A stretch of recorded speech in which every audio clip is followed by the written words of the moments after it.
Hello again. Good evening. Ito, gumawa ulit na tayo ng content. Ito ay pangalawang withdrawal natin base doon sa dineposit natin ng $100 capital plus bonus sa switch market. Using GCash pa rin. So, today is November 29. Ang oras ay 10:24 p.m. Kawi-withdraw lang natin ng more than $200 na profit. So this time around, naka-profit na. Last kailan may withdrawal natin? Dito account history, titingnan natin. So, kailan ba yung huli kong withdrawal? Ayan, that's 207 last 11:28. 11:28. So kahapon lang. Okay, so ngayon 11:29. Sinwerte naman sa awa ng Diyos, ito na ang balance natin. Ayan. Para makita nyo, 214, di ba? Ayan, 214.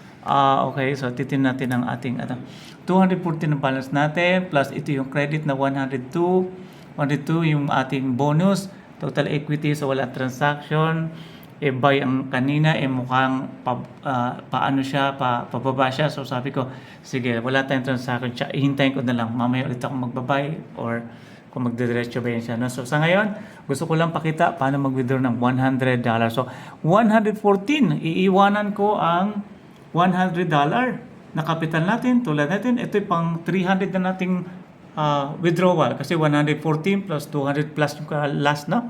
So ito, so that's our platform, trading platform. So let's go with dito sa ating PIN code. Ayan, papasok na ako sa switch market, naka 2FA ako, so meron tayong PIN code sa email. So copy ko lang yung PIN code na pinapadala. So very safe, no? Kinakopy ko lang yan para makapasok ako sa dashboard. Paste. Okay, continue. Ganyan ka-secure si switch market. So, November 29, 10:26 p.m. So, yan yung ID ko. So, let's go sa funds. Mag-withdraw. Ayun, withdraw. Yan o. Dito tayo sa withdrawal funds. Sa funds, so, punta tayo sa withdraw funds. Okay. Ayan, tapos gamit natin doon ang ating account. Pro ACM. So, ito yung atin. Kasi may $214. Dragon Pay. GCash kasi. Via Dragon Pay.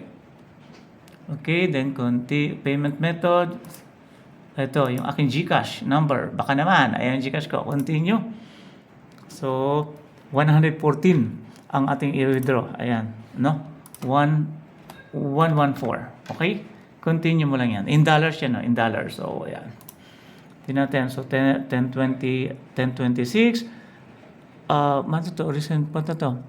So mag-resend siya ng PIN sa ating email para to make sure kung tayo ba talaga ang yan, dalawang PIN. Ang PIN pagpasok sa yung dashboard, kapag ikaw naman nag-withdraw, may PIN din siya. Parang bangko lang yan eh. Ayan, so may PIN. Ayan, continue. So yan, 114. Dapat yan, ayan. Naano na siya, pending. Ayan, naka-pending. Via GCash yan, Dragon Pay, ma-receive. Ang oras ngayon ay 10:27. So mamaya babalik ako ng mga 11:27 or 12, mga ganyan. Titingnan natin kung mga 12:30 siguro na credit na ulit yan. Kasi pag GCash kasi mabilis, no? 2 hours lang or less than. Mag-i-email naman yan sila sa iyo kung successfully na deposit na sa iyong account. So yan lang po pinapakita. Mamaya, dadagdag ko ulit, babalik tayo. Papakita ko naman sa inyo, ito nga pala ang GCash ko sa ngayon. Today is 10:27 oras. Ayan, 10:27 a.m. Balik tayo. Para makita nyo kung papasok ba talaga. Punta tayo sa transaction. Transaction ko is, the last is 1,207. Okay? 1,1000. That's my transaction, latest. 2,566 yung balance. Titingnan natin maya kung magkano ang madadagdag yung ating 114 depende sa rate ng peso versus dollar. Okay? Bye for now. Tingnan natin mamaya after na makredit.